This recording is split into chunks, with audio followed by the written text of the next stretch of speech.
अस्सलामुअलैकुम स्टूडेंट्स, उम्मीद है आप सभी खैरियत से होंगे, राज़ी खुश होंगे। आज की इस वीडियो में आप लोगों के साथ एग्ज़ाम्स में जो स्टूडेंट्स मिस्टेक्स कर आते हैं, ऐसी मिस्टेक्स करके आते हैं कि जब उनका रिज़ल्ट आता है तो वो रिज़ल्ट देखकर हैरान और परेशान हो जाते हैं कि हमने इतना अच्छा पेपर किया था तो हमें फ़ेल क्यों किया गया है। तो कुछ ऐसे पॉइंट्स आप लोगों के साथ शेयर करूँगा, ऐसी मिस्टेक्स जो हैं जो कि हमें पेपर चेकर से पता चलती हैं, वो आप लोगों के साथ शेयर करूँगा कि आप लोग क्या क्या गलतियाँ कर आते हैं जिसकी वजह से आप लोगों के मार्क्स जो हैं वो काटे जाते हैं, नंबर ठीक से नहीं आते और आप लोगों को फेल कर दिया जाता है। ये सभी बोर्ड्स के स्टूडेंट्स के लिए है और यूनिवर्सिटी लेवल के जो एग्ज़ाम्स होते हैं उनके लिए भी है। तो इस वीडियो को ध्यान से मुकम्मल देखिएगा, इंशाल्लाह इस वीडियो से आप लोगों को काफ़ी फ़ायदा होगा और आप लोग ये सारे पॉइंट्स को मद्देनज़र रखते हुए जब पेपर को अटेम्प्ट करेंगे तो इंशाल्लाह आप लोगों के बहुत अच्छे मार्क्स आएंगे, अच्छे नंबरों के साथ कामयाबी हासिल करेंगे। तो आगे बढ़ने से पहले वीडियो को लाइक ज़रूर कर दीजिएगा और चैनल को भी अभी तक सब्सक्राइब नहीं किया तो लाजमी सब्सक्राइब कीजिएगा। तो स्टूडेंट्स, ये कुछ पॉइंट्स मैंने हाईलाइट किए हुए हैं जो कि मैंने इनको इकट्ठा किया है, ये मैं आप लोगों के साथ शेयर कर रहा हूँ। ये मिस्टेक्स हैं एग्ज़ाम्स में स्टूडेंट्स की। तो सबसे पहला पॉइंट जो है मिस्टेक है, सबसे पहली चीज़ जो मैं आप लोगों के साथ शेयर करूँगा वो ये है कि बोर्ड के जो एग्ज़ाम्स होते हैं बोर्ड के स्टूडेंट्स के लिए है सबसे पहला पॉइंट ये MCQs पेपर कोड मिसिंग। यानी जो आप लोगों के पास MCQs आते हैं अटैम्प्ट होने के लिए, उसका पेपर कोड होता है एक, आप लोगों ने देखा होगा जो MCQs का पेपर है उसके ऊपर जो कोड होता है वो आप लोगों ने आंसर शीट में मेंशन करना होता है। तो स्टूडेंट्स क्या करते हैं, या तो वो भूल जाते हैं, पेपर कोड को लिखते ही नहीं हैं आंसर शीट के ऊपर कि हमारे पास कौन सा पेपर कोड था, या फिर वो गलत लिख देते हैं। तो बहुत सारे स्टूडेंट्स की ये वाली मिस्टेक जो है वो पेपर चेकर के पास आती रहती हैं और वो कहते हैं कि हम जो हैं जब हमारे पास ये चीज़ आती है या तो हम स्टूडेंट को उसके मार्क्स ही नहीं देते, या फिर कोई अच्छा अगर होगा एग्जामिनर तो वो क्या करता है कि वो आप लोगों के पेपर का एक आइडिया लगा लेगा कि आप लोगों के पेपर कोड जो हैं, आप लोगों का जो आपने पेपर अटेम्प्ट किया है वो कौन से पेपर कोड के साथ मैच हो रहा है। तो वो उसके साथ मैच करते हुए अपने से ही वहाँ पर कोई ना कोई कोड लिख देता है और कुछ मार्क्स आप लोगों को मिल जाते हैं और कुछ मार्क्स कट जाते हैं। इसी तरह से दूसरा आप लोगों को मैं पॉइंट बता दूं, attempt question wrong but in good arrangement. यानी आप लोगों को पता होगा कि आप लोगों के पास जब क्वेश्चन पेपर आता है तो उसमें से आप लोग देखते हैं कि यार ये मुझे क्वेश्चन जो है वो आ नहीं रहा, तो इसको मैं अपने से ही लिख देता हूं। तो स्टूडेंट्स को एक माइंडसेट स्टूडेंट का किया जाता है कि अगर आप लोगों को पेपर ना आता हो तो आप लोग पेपर में कुछ भी लिख कर आ जाएं। तो ऐसा नहीं होता। आप लोगों को मैं ये बता दूं कि स्टूडेंट्स के जब पेपर चेक होते हैं तो वहां पर क्या करते हैं, स्टूडेंट से एक सवाल पूछा जाता है तो स्टूडेंट उसका जवाब जो है वो बिल्कुल ही उसके अगेंस्ट लिख के आ जाता है, बिल्कुल मुखालिफ होता है, उसका कोई भी सवाल के साथ ताल्लुक नहीं होता, लेकिन इतनी अच्छी अरेंजमेंट में लिखा होता है हेडिंग के साथ, पॉइंट्स के साथ, कि स्टूडेंट समझता है कि मैंने इतनी खूबसूरती से सवाल को अटेम्प्ट कर लिया है तो मुझे मार्क्स मिल जाएंगे। तो ऐसा बिल्कुल भी नहीं होता। जब आपका एक क्वेश्चन है उस क्वेश्चन के अगेंस्ट आप लोगों ने गलत आंसर लिखा होगा तो उसके ऊपर पेपर चेकर क्रॉस मार देता है, उसका मार्क्स आप लोगों को कोई भी नहीं मिलता। लेकिन अगर आप लोग उस क्वेश्चन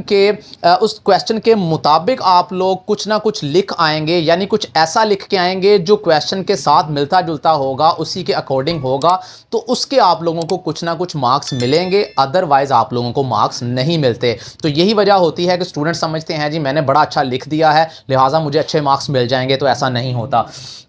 तीसरे नंबर पर आप लोगों को मैं बता दूं कि poor writing but correct answer. यानी स्टूडेंट्स में एक कन्फ्यूजन होती है कि हम लोगों को आंसर बहुत अच्छे से आता है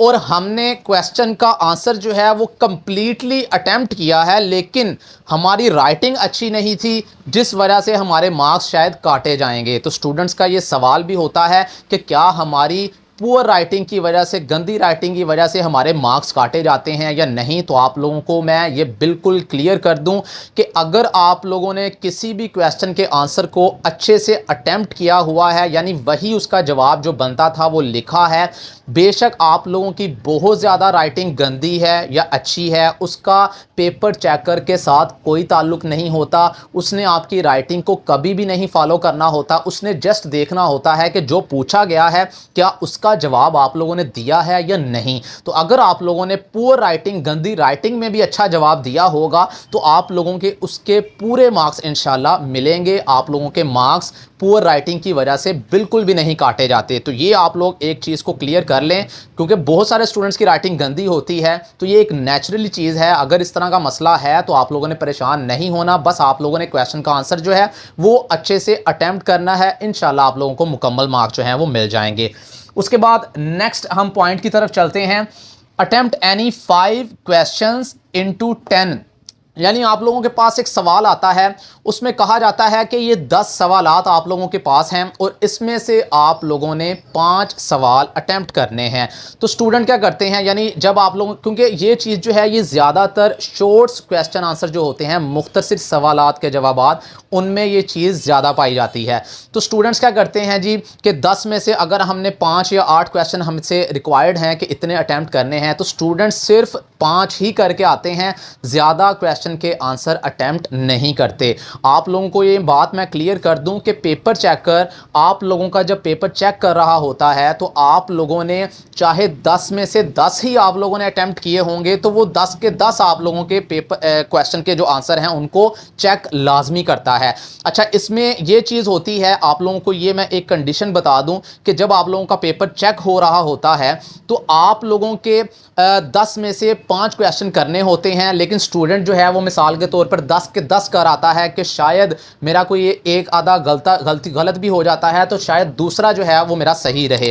तो पेपर चेकर क्या करता है कि 10 के 10 क्वेश्चन के आंसर जो हैं उनको चेक कर लेता है। फिर वो करता है कि उसमें से अगर कोई ख़राब क्वेश्चन का आंसर आप लोगों ने गलत लिख दिया है उसको वो साइड पे कर देगा, उसको कंसिडर नहीं करेगा। जो आपने सबसे अच्छे क्वेश्चन के आंसर अटेम्प्ट किए होंगे, 5 सबसे अच्छे वाले 5 जो होंगे, जिनके ज़्यादा से ज़्यादा मार्क्स बनते होंगे, तो वो आप लोगों के वो 5 के 5 जो अच्छे क्वेश्चन के आंसर होंगे उनके आप लोगों को मार्क्स लगा देगा। बाकी जो ख़राब होंगे उनको साइड पे कर देगा, इग्नोर कर देगा। तो इसलिए जब भी आप लोगों ने पेपर अटेम्प्ट करना है तो आप लोगों से अगर कहा जाता है कि 10 में से 5 आप लोगों ने करने हैं, तो आप 10 के 10 कर दें। 10 नहीं आते तो 8 कर दें, 7 कर दें, लेकिन आप लोगों ने जितने कहा गया है उतने मत करें, उससे थोड़े ज़्यादा कर लें, ताकि कोई एक आधा गलत भी हो जाता है तो आप लोगों को दूसरे में से मार्क्स मिल जाएंगे। हाँ, इसके बाद एक और चीज़ है कि अगर आप लोगों के पास टाइम शॉर्ट होता है, यानी आप लोग समझते हैं कि मेरे पास टाइम बहुत कम रह गया है, मैंने आगे लॉन्ग क्वेश्चन भी अटेम्प्ट करने हैं, तो आप लोग क्या करें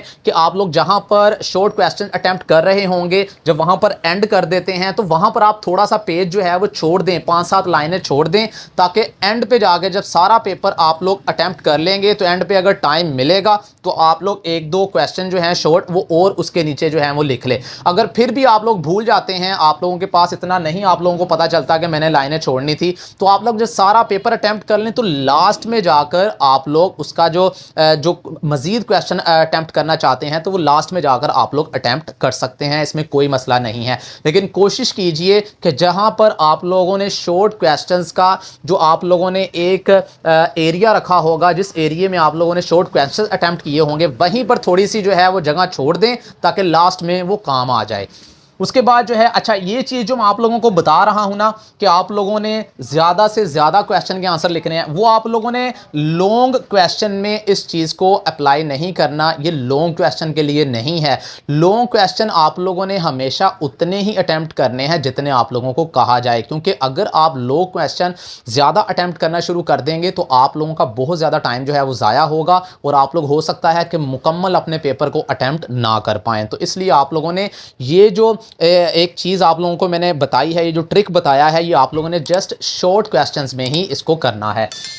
उसके बाद लास्ट में आप लोगों को मैं बता दूं कि लॉन्ग क्वेश्चन जब आप लोग अटेम्प्ट करते हैं ना, तो आप लोगों ने उसमें क्या करना है, long questions must attempted with headings, यानी आप लोगों ने जब भी लॉन्ग क्वेश्चंस अटेम्प्ट करने हैं तो उनको हेडिंग में ही लिखना है। और हेडिंग के अंदर यानी आप लोगों ने उसको पैराग्राफ बनाकर उनके क्वेश्चंस के आंसर जो हैं वो अटेम्प्ट करना है। आपने करना क्या है कि जब आप लोगों ने उस लॉन्ग क्वेश्चन को शुरू करना है तो सबसे पहले एक छोटा सा पैराग्राफ स्टार्टिंग दें, यानी वो स्टार्टिंग आप लोगों की होगी, उसको 3-4 लाइनों में आप लोग लिख दें। उसके बाद आप लोगों ने यहाँ पर एक छोटी सी हेडिंग देनी है, फिर यहाँ पर 3 से 4 लाइनों का पैराग्राफ, फिर आप लोगों ने छोटी सी हेडिंग देनी है, फिर पैराग्राफ। इसी तरह आप लोगों ने हेडिंग देते हुए पैराग्राफ में आप लोगों ने पूरे लॉन्ग क्वेश्चन को अटेम्प्ट करना है। जब आप कोई वेबसाइट ओपन करते हैं, गूगल पे जाके आप लोग देखिएगा, कोई वेबसाइट ओपन करते हैं तो उस वेबसाइट में जब आप जाएंगे, कोई आर्टिकल देखेंगे तो आप लोगों को वहाँ पर भी ये चीज़ नज़र आएगी कि वहाँ पर उन्होंने कोई भी चीज़ को जब एक्सप्लेन करते हैं तो उसको हेडिंग देकर पैराग्राफ की मदद से उसको एक्सप्लेन किया जाता है। तो सेम उसी तरह आप लोगों ने लॉन्ग क्वेश्चन जब भी अटेम्प्ट करना है उसको पैराग्राफ में ही आप लोगों ने एक्सप्लेन करना है। जब आप लोग पैराग्राफ में एक्सप्लेन करेंगे तो आप लोगों को बहुत अच्छे मार्क्स जो हैं वो मिलते हैं। अगर आप वैसे ही सीधा सीधा लिखकर आ जाएंगे तो आप लोगों को उसके मार्क्स जो हैं वो अच्छे नहीं मिलेंगे। तो ये कुछ चीज़ें थी जो आप लोगों ने मद्देनज़र रखते हुए अपना पेपर अटेम्प्ट करना है। इसके अलावा आप लोग कोई बात पूछना चाहते हैं, कुछ जानना चाहते हैं तो कमेंट सेक्शन में पूछिएगा, उसका भी आप लोगों को जवाब दे दिया जाएगा। बाकी मज़ीद इसी तरह के आप लोगों के लिए हेल्पिंग के तौर पर वीडियोस जो है वो आती रहेंगी, एजुकेशनल वीडियोस आती रहेंगी। आप लोगों ने इस चैनल के साथ जुड़े रहना है, इसको सब्सक्राइब कर लेना है। जाते हुए वीडियो को लाइक ज़रूर कीजिएगा। अब तक के लिए इजाज़त दीजिए, अपना बहुत सारा ख्याल रखिएगा। अल्लाह हाफिज़।